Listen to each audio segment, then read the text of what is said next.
Hello everybody, Andy here, and today I want to give you a tactical report. What is a tactical report? Give me a moment, I will show you. It's this, and it's me moving around little guys on here as I tell you, hey, that's what happened in a blow-by-blow of the game. But of course, before we get to that, we've got to have a quick talk about what you can expect from this video. First things first, thank you to Games Workshop for giving me Brutal and Cunning as a review copy. I will, do my best in this week to let you know what is what. A tactical report, a battle report, very different things, of course. In this, I'm just kind of giving you an overall vibe and a view of, in this particular instance, the Ratling team. It's not really a blow-by-blow. It's not you're going to come away knowing exactly what happened in the game. I will do my absolute best to remember, but memory is fallible, and I don't have... I'm kind of guessing as I go about, oh wait, what did I roll there? How did that happen? Did I actually use a dash there, or did I just manage to get there by itself? So yeah, this is very much more podcast style, but with heavy viewable elements for you to look at. Okay, so with that said, let's crack into it. And also, so just to kind of put it out there, the main thing you should be taking away from this is my idea, my impressions of how the team played, as opposed to me telling you how the team plays, right? If you want that, I thoroughly recommend that you go and check out my other videos from earlier in the week, where I will have done a full faction rundown for the Ratlings and the Wrecker crew, plus an unboxing, plus a, what else have I done? A hobby video for the terrain, plus a review of everything, of the whole Brutal and Cunning box as like a product, and advising whether or not you should buy it. In this particular tactical report, we are just going over a game that I played of Ratlings versus Angels of Death, and we're seeing how I feel about that. Cool. Yeah, so it's not how to play the Ratlings, but I am going to be stopping to talk quite often about this is their ability, this is how it should be used, and whether or not I managed to get that right or not. Cool, it's warm in here. Okay, with that said, we're just looking at a nice little paint job of my models here. I did that. Nice. Okay. This is another nice little paint job of my models. Just giving you a vibe. This is vibe team at the moment. Excellent. Okay. With that said, let's get into what we can expect from the Ratlings.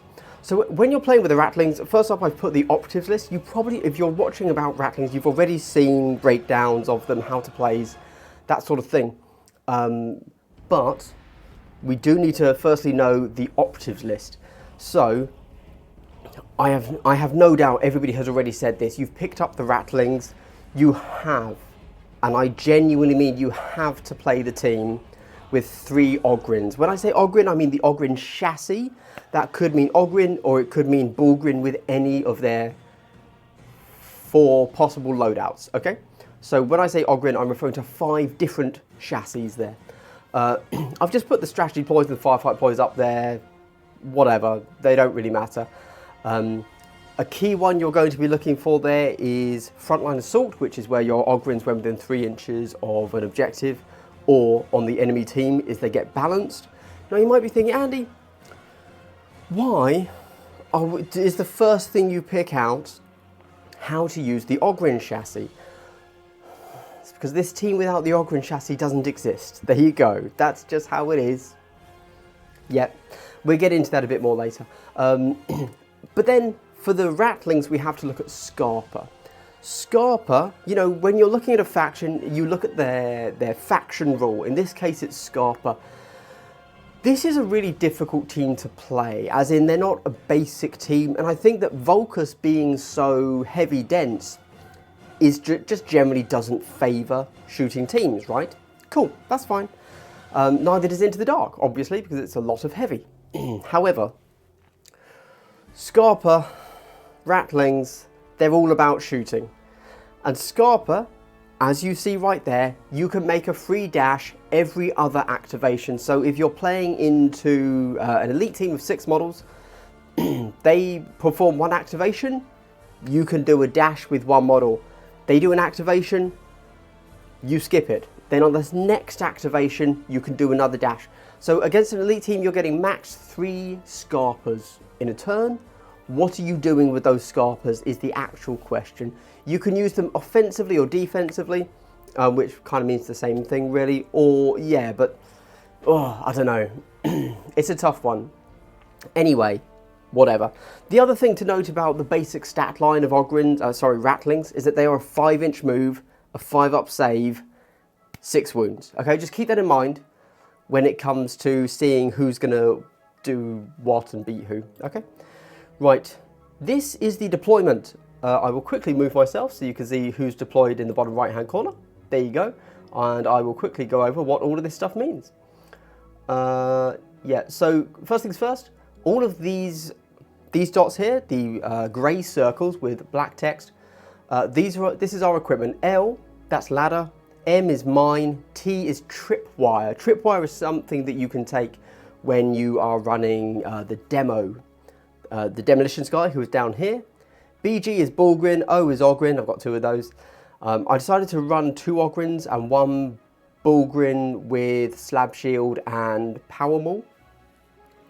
Right, let's see if I can remember who these are. B is Battle Mutt. L is Leader. ST is Stash Master, so ST, Stash.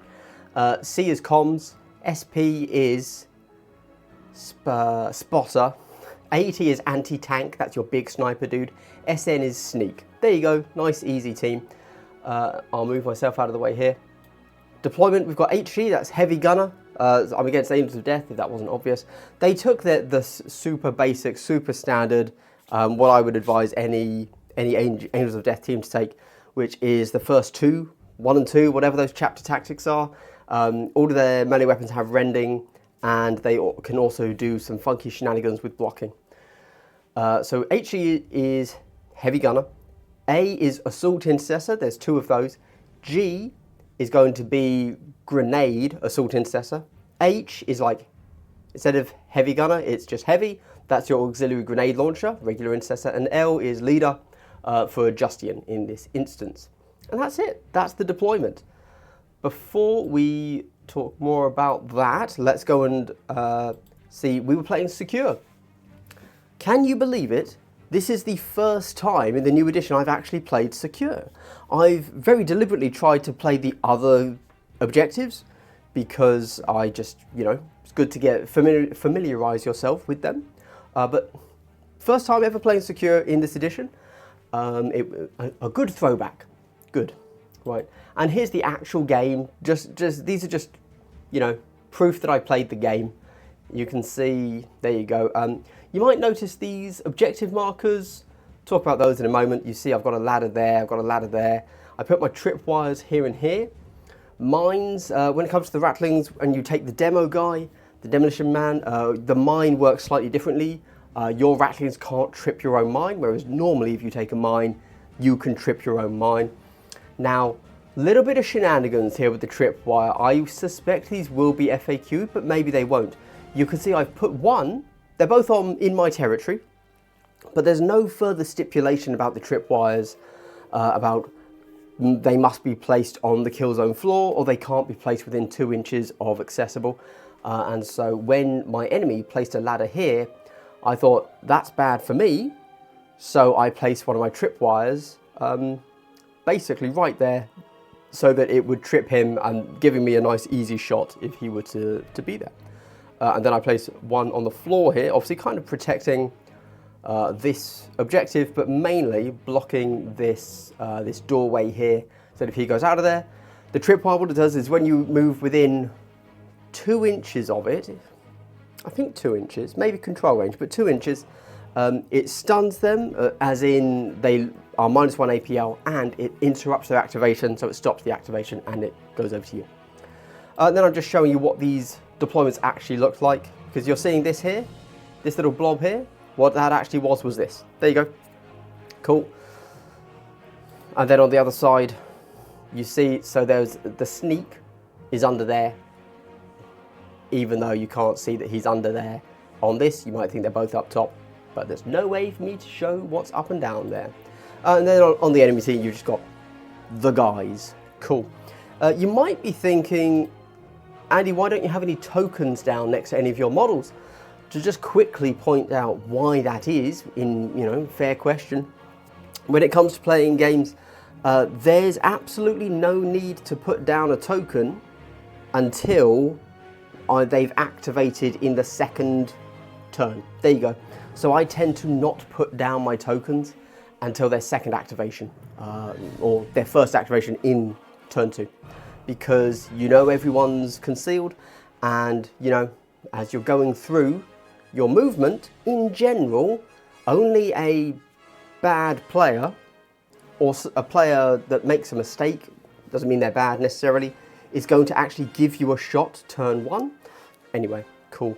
Quick note, as I was saying, if you see this score tracker up top and these objective markers, and you're going to see a few more interesting things later, those are from Crossfire Games, who you can find on Etsy. He's UK based. Yep, there you go. So go check this out. If you want 5% off your order, you can use code GlassHalfDead24, all pinned in the top comment for more details. But he's just released a new thing, which is these faction tokens. If you want faction tokens, you can use those, and actually we work together to put out the faction tokens for the Ratlings and the Wrecker Crew day 1. So you can already buy those from him, and I'm using the Ratling tokens in this game. Cool, right. Okay, with that done, let's have a quick look at how turn 1 actually went. So this was very quick, everybody just moved up. The way I've done this, so you're aware, is I went through already and I know how the board is positioned at the start of every turn. So turn 1, 2, 3, and that's it, 4. Whilst I'm going through it now, for example, I might say the Ogrin moved here. Cool, but maybe he was actually, maybe he was actually there or like there or something, and I've just slightly misplaced as I'm doing it live for you right now. Don't worry, that gets corrected, because sure enough, there you go. This is the actual factual starting positions based on a picture of the game in turn 2. So let's quickly go over here. So basically everybody moves up. The first big thing was the heavy gunner went to here. I felt this was a really aggressive push because you don't need to be on objectives turn 1, but I suppose also with the heavy gunner, because you are quite slow, they wanted to just push up to there. There you go. Now of course after his first activation, I had the ability to scarper. I can't remember where I scarpered, but I did. I think I might have moved the sneak back with the scarper 3 inches because I realised I'd actually mispositioned the sneak, didn't want to be there. Basically, the demo man I held back till last because I wanted to know where he was going. Interestingly, he kept his leader back. Everybody else, he moved up relatively aggressively like this. There you go. We both positioned our ladders around this central stronghold, kind of right on the cusp of being, allowing us to both go up onto the vantage point, or, because you only have to be within control range of the ladder. So here, as you can see, if he uses the ladder, he can just hop straight in for 1 inch, or he can use it to go up here for 1 inch. So whenever you see a stronghold, do consider placing it on that cusp, as it gives you a little bit of flexibility. Interestingly, he holds back his auxiliary grenade launcher and leader. I was really surprised he held his leader back, to be honest with you. Back here, the Bullgrin heads up to there, not knowing what he's doing. Oh, I've messed everything up there. Demo man moves up. If you can't tell, I can't remember what order this went in, but don't worry. It all gets sorted out in the next turn, where I will be more accurate from there on. Yep, so we move these two up. Again, turn 1 is always just staging. It's that simple. ST Stash Master. I didn't know what to do with Stash Master and Bullgrin. They're just there. Sneak eventually decides he's in the wrong place, and so made his... so Sneak can't... Sorry, yes. The Sneak can't Scarper. He can evade, which is the same as a Scarper, but you can do it as well as a Scarper, but not on sneak. So he eventually ended up there, and AT moved to the side to get a slightly different angle. Spotter moved up to there, and comms moved up to there, and +1 the Ogryn. There you go. With that said, let's go to the actual turn 2 deployment, see how that looks. That was pretty good. That was pretty good. Oh, and I see you can't really see the bottom of the screen, but that's fine. Demo man's just chilling there. Not a big deal.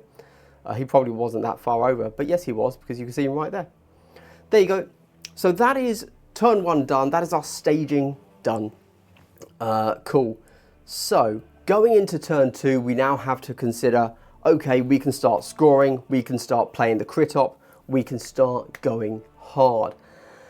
Talking about getting hard, let's talk about these bad boys right here. This is what we are able to score. These are our attack ops. I went contain, the enemy went overrun. Let's talk about, so I can't say exactly what the Angels of Death player was thinking when he went with overrun. I can tell you exactly where I went wrong with contain. I think contain makes perfect sense for the Ratling team. Let me tell you for why. If we go down here, look, so the thing with the Ratlings is that you're very, very weak and you will die to anything. If you've heard me before, you will always hear me say something like, bolters don't matter, lasguns don't matter. It doesn't matter if you get shot with a lasgun. It's irrelevant. Not to Ratlings, okay? Not when you have a 5-up save and 6 wounds. Then you can legitimately die to a normal lasgun hitting on 4s, okay? So, you've got to be very careful. And what that really means, in combination with the fact that you have Scarper, which is a dash, outside of your activation so that you can then still shoot with a heavy weapon, using a heavy profile, is you kind of want the enemy to push up relatively aggressively to the point that you can then Scarper and then shoot within 2. That's my game plan, okay? I have 2 game plans going into this.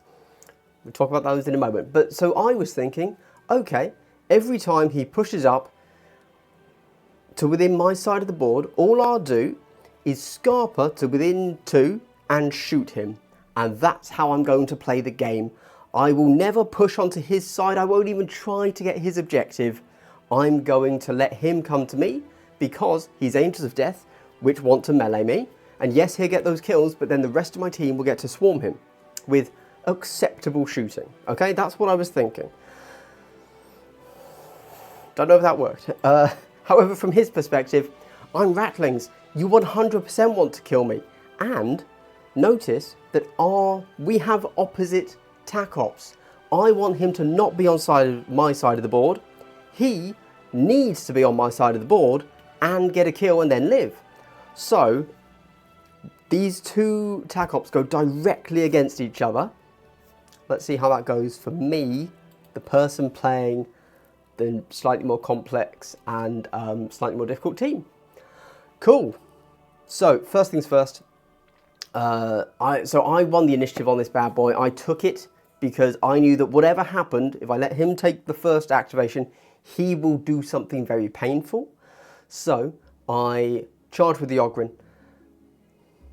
It doesn't look it here, but you can just fight over this. Normally, you can't fight over H. Let me show you which bit H is. This bit here. It's heavy, but that's his heavy and my Ogryn, and we are 2 very tall models. So we can actually see each other. I can just get within 1 inch, barely. If he had been half an inch back, no chance. But as it is, I get to shoot. Sorry, charge and fight. Now this is a great matchup for the Ogryn. So the way Ogryns work is you charge, you do D3 plus 1 damage on the charge. I managed to roll 3, he takes 4 damage off the bat. Absolutely amazing. Now, his weapon is fists. 4 dice hitting on 3s, 3, 4. I'm an Ogryn with 16 wounds. This is the perfect matchup.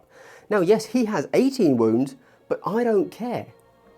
Anyway, my weapon is only 4 dice hitting on 3s, 4, 5, but I'm within 3 of the objectives, so I do have balance this turn because I always... Let me tell you which thing it is. As I said in the first thing, as long as you've got a frontline assault, as long as you have an Ogryn alive, you're playing this, okay? That's just how it is. That's just how it is. Right, so anyway, I go in, smash him up, he smashes me up a bit, and this is how we end up. I've managed to take him down to 10 health. That's not terrible, all things considered. It puts him within 2 crit range of melee. Not bad. He only chips off, what's that, 6, 12, 15. He only chips off 1 damage? How can it be 1? I don't know. Somehow he did 1 damage to me. Anyway, moving on. Let's not dwell.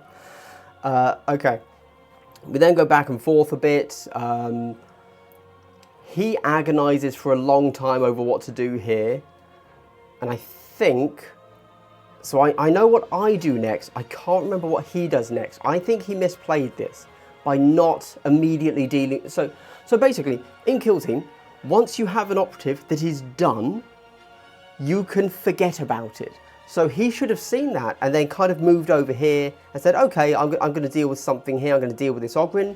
His assault grenader guy could have just charged around and that would have really hurt me. Or he could have gone for this guy here. He could have tapped this point. He had many options. He did not do those. I can't remember what he actually did next. I think his next step was to move, tap, dash. I think that was his first move. In my opinion, probably the wrong... I don't think he needed to do that immediately. Now, yes, it scored him secure and basically means I'm stuck. I can't get in there, which is good, in fairness. But he didn't need to do that yet. But I think that's what he did. But that was brilliant for me. I then got to Scarper. Who do I Scarper with? My boy down here. He goes 3 to there. Excellent. He then, look at this. Look at this. This is perfect. If I can trade my demo for 1 assault using my Melter Bomb, I will do that. The Melter Bomb is a 3-inch range, piercing 1. I think otherwise pretty normal. 4 dice hitting on 3s, blast 1. So I move up. I'm right there. I'm within 2, so he can't retain anything. It is heavy, but it's heavy reposition, so I got my 5-inch move. I throw the grenade. I throw the Melter Bomb. This is where I could basically take the game, okay? Getting this guy locked down on to within kind of 2-hit range and killing one of his guys. The game's going okay for me, I can't lie. I haven't done anything that the Ratlings should do yet. I haven't done any sneaky stuff. But it is what it is. So, I throw the Melter Bomb. As you can see here, he's got the Scarper token, which if you recall is from Crossfire Games. That's great. I'm very close to this Assault Grenadier and we can see the wounds behind him. And what that means is that whatever I did, I didn't do much. I didn't do enough. Throwing that Melter Bomb is a big deal. I did also do the balanced... I did balanced in melee. I don't think I did... Or maybe I did balanced shooting. But balanced in shooting is only with rifles and only when you're over 6 inches. Okay? So I didn't get any rerolls for free. If I recall, I remember this happened at one point. I was down to 2 CP because I'd spent two on strategic ploys. Oh, when did that happen? Anyway, I believe I CP'd a reroll. Didn't go well. I can't remember what the actual dice rolls were. Needless to say, I did not do enough damage there. So now I've got my demo man out in the open, just vibing. It didn't go well. It didn't go according to plan is all I can say there. Assault Intercessor, he then, I believe, makes the move here. He charges up, manages to fight the Ogryn. Is that right? I'm going to have to skip ahead and see how things change because I can't remember what happened there. How did that happen? Okay, fair enough. So he must have done that, I guess. So anyway, this happens, and in some way, the Ogryn gets killed. I believe it was here. Ogryn gets removed. This guy here, oh, he might have actually, yeah, he charged around to this side and fought me that way because he wanted to avoid the mine, which left him in the open, at which point my anti-tank guy took a shot because, hey, why not? And I got the kill. So that was really nice. I remember that roll. The anti-tank guy, I think he's called Big Shot, but why would I call him BS when I call him AT, anti-tank? I think I rolled 4 6s. No, I didn't. No, that's not true. I either rolled 2 or 3 6s. He is devastating force, so before my opponent even rolled dice, he'd already taken 8 damage, so I one-shot him. Now, my guy here had to go loud to do that, but that's fine. It is what it is, can't complain. At some point, Sneak moves up here, right to the back, I think, or probably, maybe. Sneak ends up there eventually. He's there, he's there. The grenade guy charges round here. That must be next turn. No, that's now. It probably didn't happen now. I know that the battle map moves up there. The leader ends up over here.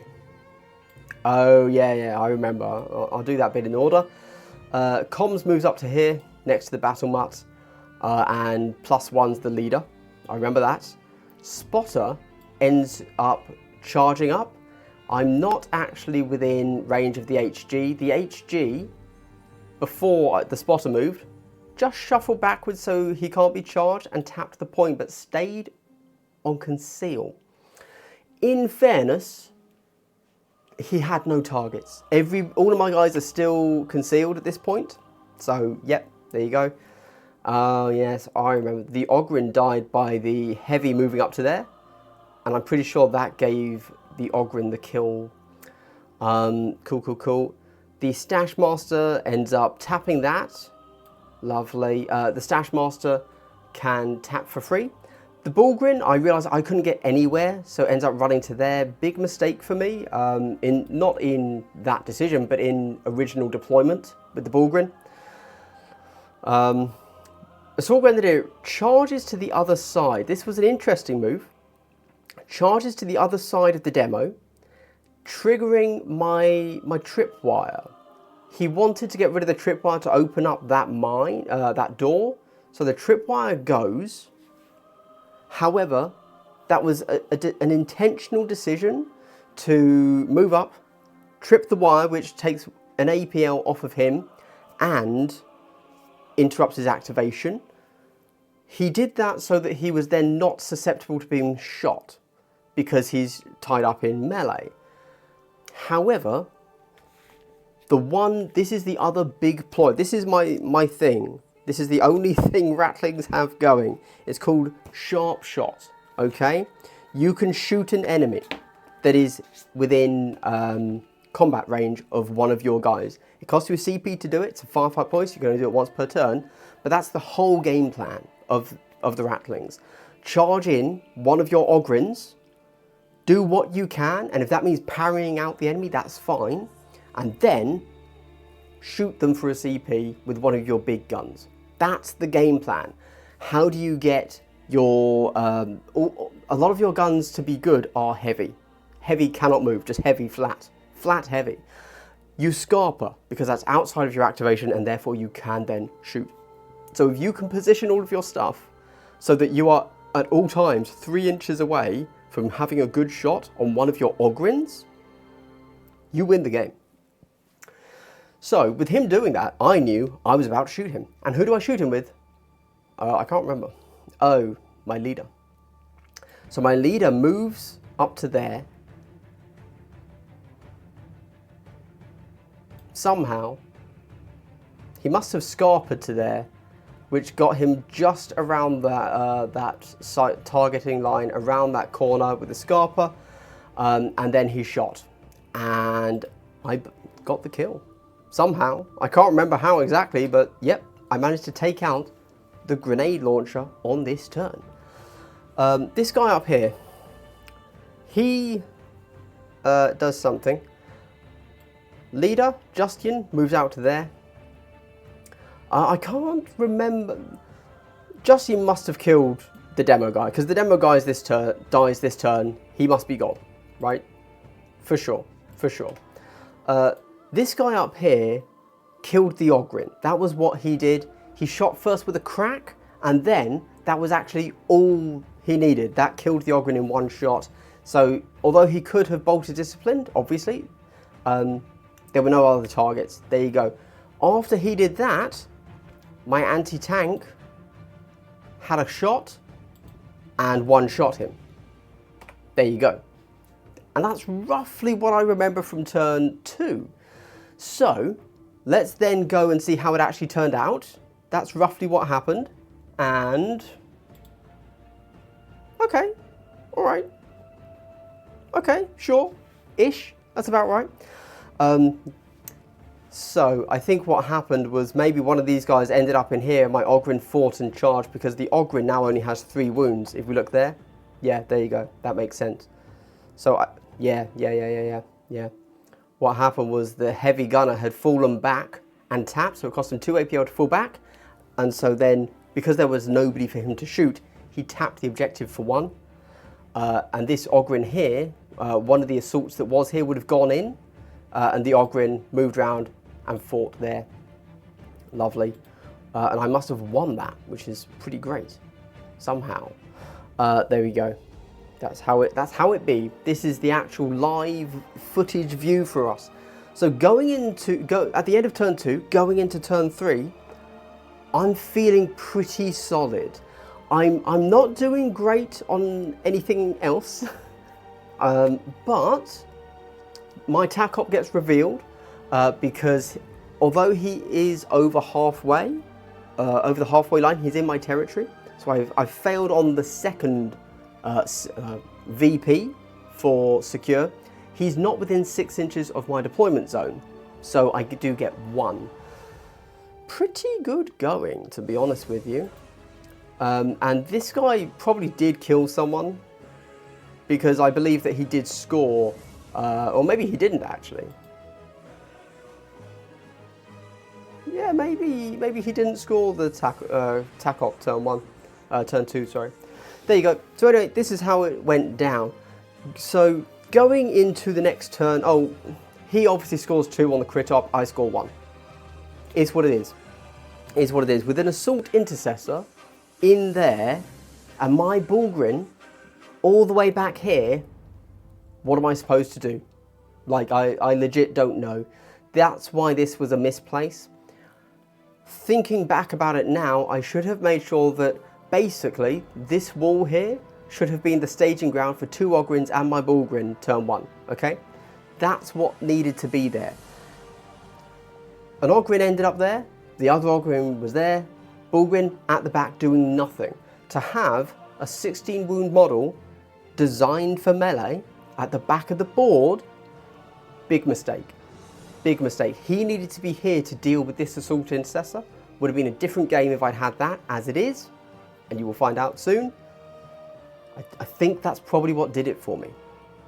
Although, sorry, I've killed 3 Marines in 1 turn. I'm feeling pretty good. That's not bad. Yes, he's winning the crit op. Yes, he's done okay on the TACOP. I've killed 3 of his dudes. This is good. Okay. Let's go and prove that. That's the actual deployment. We then have, he's killed 2 of mine. Yes, one's an Ogryn, but who cares? Like, this is pretty good going. Do notice again, the Crossfire Games, these are the little Scarpa tokens he did, and this is all of the 3D printed tokens Crossfire Games does in a little caddy for them. There you go. Whereas I've killed 3 of his. Mad. Absolutely mad. There you go. I've got, that's the heavy, the auxiliary gunner, that's the regular assault intercessor, and that's the assault grenadier. Beautiful, beautiful, beautiful. So he wins the initiative. Now you might be thinking, well, there's only 3 of them, and you've got 9 models. Sweet, easy turn. Counteract is really, really strong. At the moment, I suspect we're going to see Counteract get a little bit of a nerf in some form for elite teams. I don't know. Anyway, I can't remember which he does first. I believe, so what he wanted to do was Assault. The Assault Intercessor wanted to kill these two, but we don't have visibility here, okay? Because my guys are tiny. Can we see them? Can we see how tiny they are? Not really, but they're there, and we don't have visibility to each other. And if you recall, that's where the big tubular vats are. So we're over 2 inches. We're over 1 inch, so we can't melee through the wall. Fine, fine, fine. So he wants to charge out and slash up these two bads.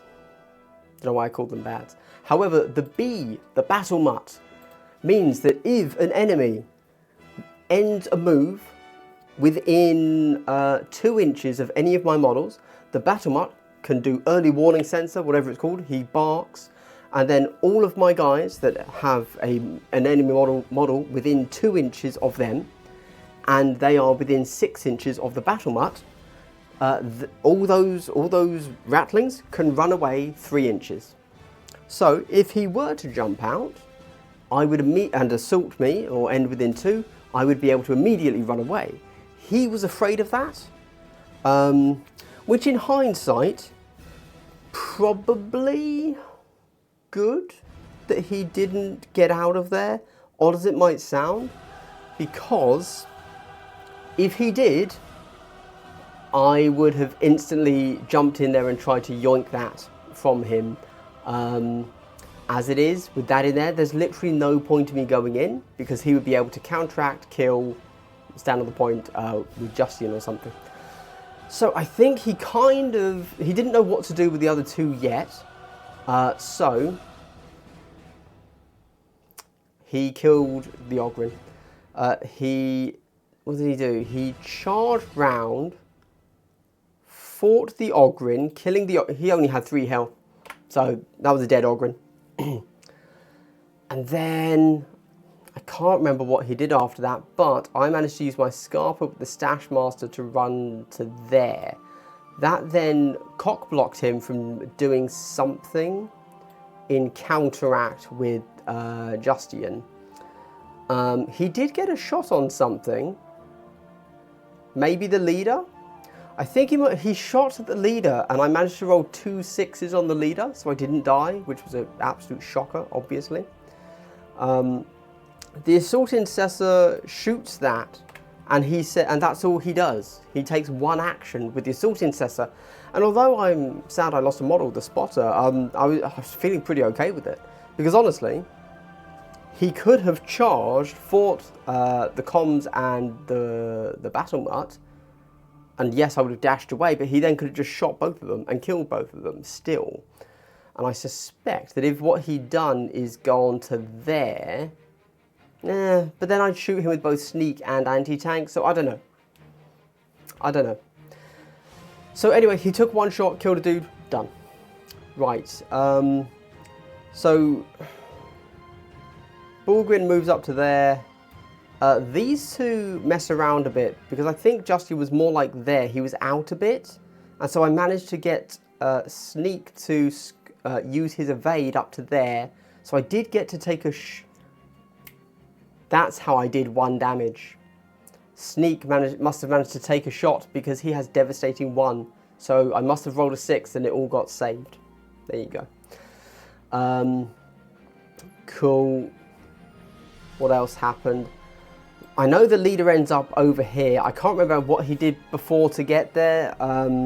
If I'd moved him, it was either a Scarper to get me there, but I don't think it was. I think I was just injured because I had 3 health left from the Justian shot. I would have shot at Justian. Oh yeah, I shot at Justian, needing 3s because I'm injured. Normally it's 2s. So I used the equipment lucky round, which gives me +1 to my hit roll. So I'm back to hitting on 2s. I figure this is going to be some awesome chip damage. I'm devastating 3. I haven't moved. I fluffed it completely. I did no damage. I think I rolled 1 hit. I rolled 2 1s and a 2. Like something like that. Like it was terrible. Oh, yeah, so this is the bit where I use all of my CP.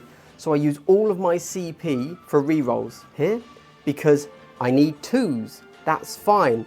I use 2 CP, my remaining CP for the game. Double 1s. I was livid. This is why I don't live stream my games, because you would see unadulterated salt pouring from me. I was not happy. I was really pissed off, let's be honest. So after that, I eventually managed to scarper away, because heavy weapons now, yes, you have to remain still to shoot them, but then heavy also means you can't move after the shoot. In your activation, I scarpered to be safe from Justian there. Cool. Oh, one thing I didn't mention, sorry, is the heavy guy up here. This is so crazy that Angels of Death can do this. So they have a ploy called Wrath of Vengeance, I think, which allows them to counteract twice with one model, and then you have a piece of equipment that allows you to do that for 0 CP. At least once in the game, if not every turn, I'm not sure. And it doesn't say, there's no stipulation like you can't shoot twice. My man up here shot twice, and he's the guy with the crack. He ended up actually shooting with the Stalker bolt rifle, but he had the crack grenade launcher. He could have just cracked 2 of my guys. But he got the kill and then couldn't shoot again, luckily for me. But yeah, there you go. You can shoot twice. It's really, really powerful. Because you're also outside of your activation. So for example, with Justian, you could double plasma pistol, which normally you're not able to do, because with Bolted Discipline, you have to use a weapon with bolt in the title.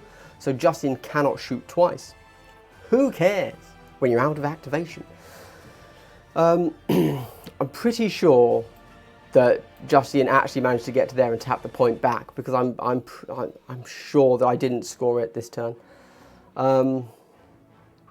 This is turn 3. I'm up there. Sneak somehow manages to climb down the ladder to there. For some reason I do that.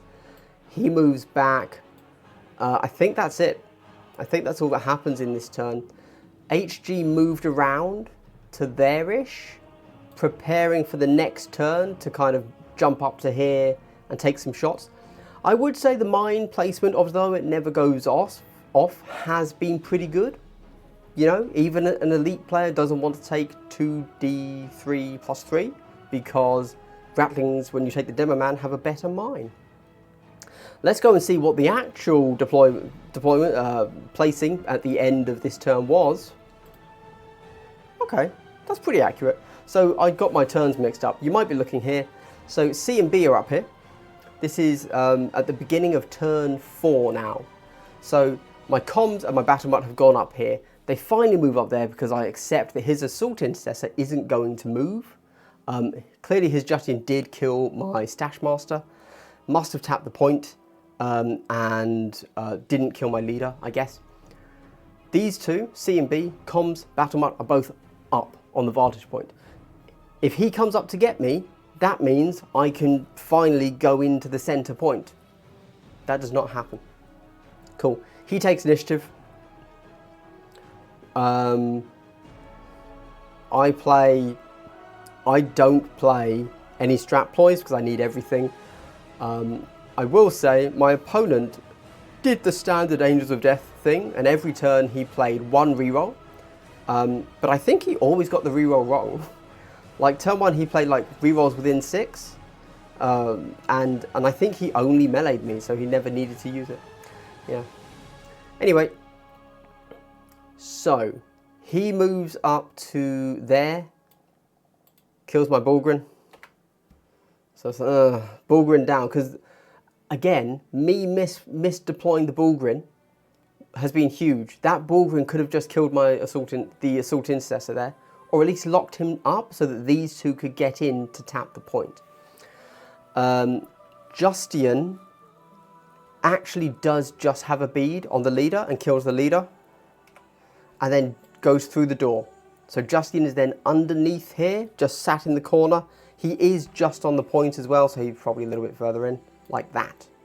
Was he? No, he was off the point. Because both of us spent ages trying to figure out where he was. Oh, sorry, I'll show you. That is deployment, positioning in turn, at the beginning of turn 4, okay? So, yeah, I was getting, yeah. So the big issue here is that turn 2, I got 3 Marine kills. Turn 3, I got 0 Marine kills.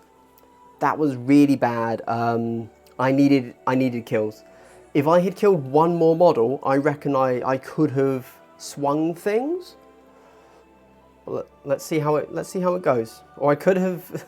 This was a relatively slow game because obviously I'm learning Ratlings, and I know that they're a relatively complicated team in the sense that they're ranged, and I don't normally play ranged, especially ranged with poor hit points. So like fragile ranged. I mean, I've played Phobos and such, but yeah, this turn easily, despite the fact we had the fewest models on the board, I took ages thinking about this. So he eventually gives me shots, and I managed to kill the heavy gunner. But doing that was relatively important because I realised that I have to increase my kill grade. Oh no, that's not what happened. The heavy gunner ends up there, killed the Bullgrin. Sneak took a shot, did nothing after doing evade to get a clean shot. Anti-tank also took a shot, must have fluffed it. I don't believe I killed. Oh, you know what it is? Because this guy shot the spotter, AT was able to shoot him. Didn't get the kill, but he's on like 1 hit point. No, he's on 3 wounds, okay? That's important because the basic profile of a Ratling is 3 dice, in melee, is 3 dice hitting on 5s, 1, 2. So my comms, if I was anything better, this Assault Intercessor was on 3 hit points. My comms could have just jumped through, one-shot him. That's normally how, you know, how melee goes. When you're down on 3 wounds, you just get charged and killed, right? No. So, we're up here. I then spend ages trying to figure out how I can score as many points as possible. He's done with all of his guys. He chooses to not do anything with this guy. He doesn't come up and get CB. He moves him there, I recall, because... I'll move him there. Because he asks, can I shoot you through the hole in the floor? To which we decide no, because both of my guys are on conceal, so he's over 2, so that's fine. But the answer would be yes, but you have to discuss, before the game begins, is that hole blocking? It doesn't say it's blocking in the rulebook, I believe, but that's something you need to decide between yourself. I suspect most tawny players would say, yes, you can. There you go. Cool, so what I'm thinking here is he's got 3 of his guys on my side of the board. So that tells me I cannot score my TAC-op, or 2 on my TAC-op. He doesn't have anyone within 6, so I will get 1 more on my TAC-op, and I need to do something. So I've managed to take this back with my leader, I believe, so I still have 1 on the crit-op before my leader died. These two have done something and failed to kill, okay? So I've got Justine on, they're both on such low wounds. They're on like 2 wounds each, like it's nothing. And they fully activated. So I have to do something. I can't reach this TAC-op, this crit-op at all, so forget about that. I failed to kill this guy. I then have comms and battle mutt to go. Justine is out of our line of sight. I don't really want to charge him. So, neither of them are on the point. I remember this now. It's all coming back to me. Because there was the option of my comms jumping down, tapping the point because it was uncontested by the enemy.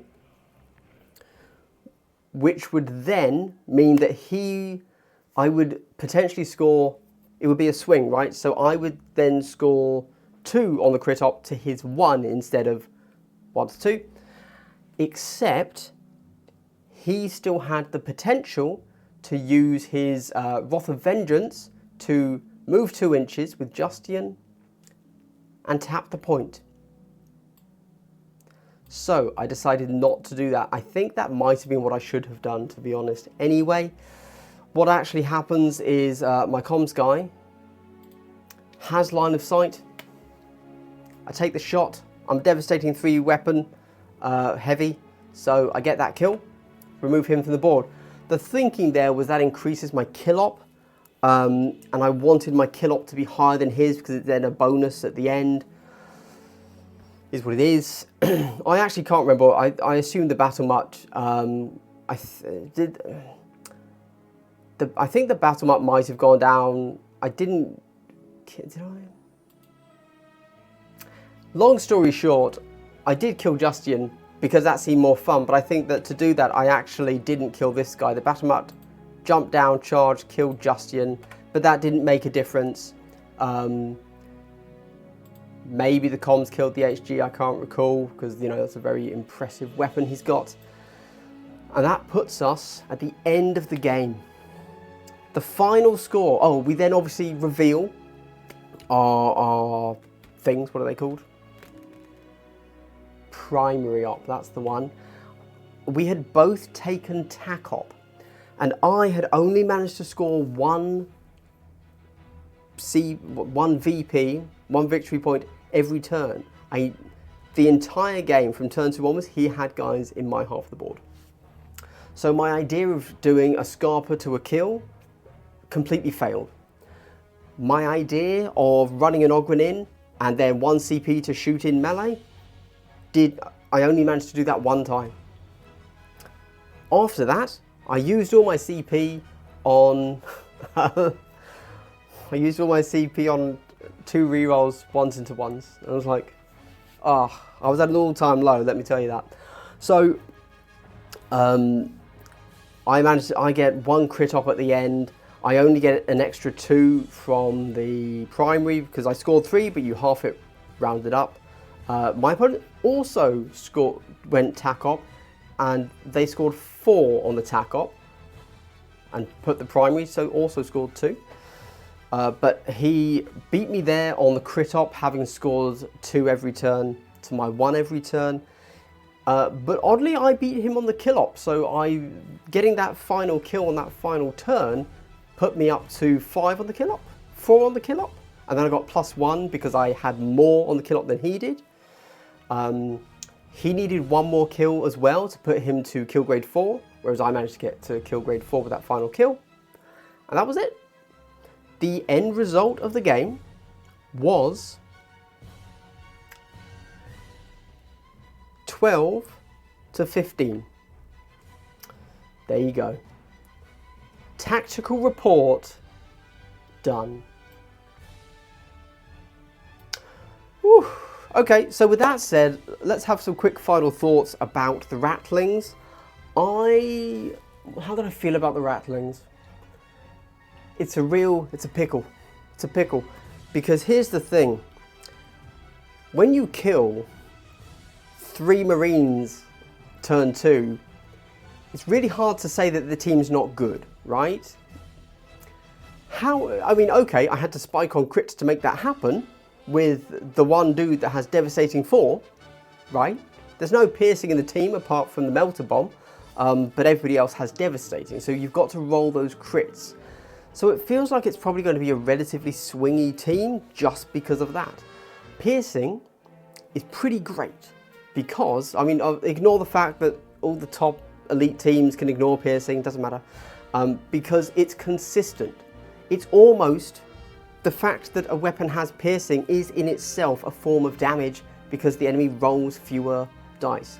With me, I don't have any piercing, I have devastating. Devastating is really potent if you roll a 6. So, a weapon that is 4 dice with a devastating attack, We've all had plenty of 4 dice rolls where you just don't roll a 6. Okay? So it's very inconsistent for that regard. You do have access to balanced, which you are going to get pretty good use out of. So I can't really complain too much about that. And yeah, ultimately, at the end of the day, I think that Ratlings have actually more play than I expected. I kind of expected the but I can't tell you why, okay? Because I didn't really do what I intended to do in this team. And when you have such a big piece as one of your Ogryns out of position for 3 turns before getting 1 shot in turn 4, like, great, cool. That is such a huge loss to the team. If it had been Sneak that never got a shot, that would be fine. If it had been Comms hanging out of the back, fine. If any other model could have been out of position for the entire game and it wouldn't have mattered too much to the way I played the team. Having an Ogryn out of position is such a huge nerf to the team. And if I had had him where he should have been, very clearly and obviously, I reckon it would have been a different game, and I probably would have won it, considering the roles that I currently got. And that's, you know, hey, if you can beat Angels of Death, you're doing just fine. Of course, that doesn't mean that the team in general is good enough to normally beat Angels of Death. I don't know yet. I feel like if you play them well, if you decide I'm a Ratling main, I think you're going to have some tough games, but this is an acceptable team to decide you want to main. Your games are going to be tough though. And of course I'm playing on Vulcus, which is very, very heavy and dense, so I kind of don't want to... If you're not playing Vulcus, I don't know what you're doing. Probably having more fun in the game, to be honest, but I've only played Vulcus in this new edition so far. I'm craving some less heavy dense games, if I'm honest. But there you go. So that's my tactical report and my final thoughts, my general thoughts, I guess, on Ratlings. I have played Ratlings without an Ogryn, by the way. Didn't go well. It actually didn't go terribly. It didn't go well, but it was like, you know what? Still okay. But you 100% have to have those Ogryns, those Ogryn chassis on the board if you ever want to play this team. There you go. Okay, well, hey, if you made it to the end of the video, I'd like to give you a big triple hello. Now that is a subscriber only benefit, just to throw that out there for you. But what is a triple hello? It's a pleasantry given to you 3 times, but I forgot to give you a double hello, so this whole bit's ruined, to be honest with you. I'll do it in the next video, or the previous video. Time's a weird thing, I don't know when this is going out. But honestly, thank you so much for watching. If you made it to the end of this, a whole hour, my gosh, you are a true legend. Thank you so much for watching. Sorry for the obscene number of ads that YouTube undoubtedly put in this. I have no control over it. There you go. Alright, and thanks again to GW for sending me the box. Go check out Crossfire Games using my discount code for 5% off. Anything else? Oh, no. Yeah. Thanks for watching. Have a good one.